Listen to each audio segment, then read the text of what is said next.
اچھا، از ماضی کے لیے آتا ہے، میں پہلے بتا چکا ہوں آپ کو، اور اذا جو ہے یہ مستقبل کے لیے آتا ہے۔ بہت آسان ہے، اس کو ڈیٹیل میں پڑھ چکے ہیں، لیکن تھوڑا سے ڈیفرنٹ انداز میں لایا ہوں تاکہ سمجھنے میں آسانی رہے۔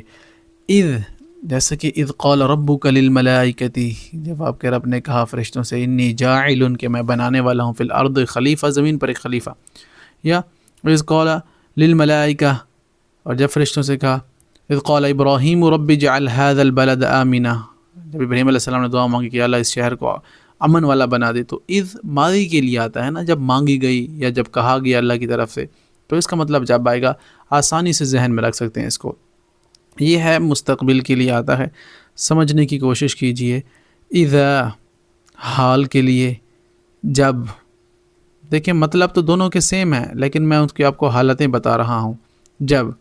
اذا جاء نصر اللہ والفتح، جب اللہ کی مدد اور فتح آ جائے،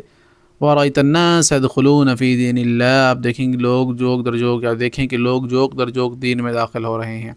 تو اذا بشر احدهم بما ضرب للرحمن، جتنے بھی الفاظ ہیں سارے آ سکتے ہیں، لیکن وقت کی قلت کی وجہ سے آپ دیکھیں کہ اذا حال یا مستقبل کے لیے آتا ہے، اور وہ پیچھے والا ماضی کے لیے آتا ہے۔ لما آمنوا کشفنا عنہم، یا فلما ضرب ابن مریم مثلا اذا قومک منہ یصدون، یا پھر اس کے بعد لما جاءنی البینات من ربی، یعنی مستقبل کے لیے آ رہا ہے، جب بھی آ رہا ہے۔ اما ما ينفع الناس فيمكث في الارض، اما من استغنى فانت له تصدى۔ سبحان اللہ، بہت آسان ہے، قرآن میں استعمال ہوئے ہیں،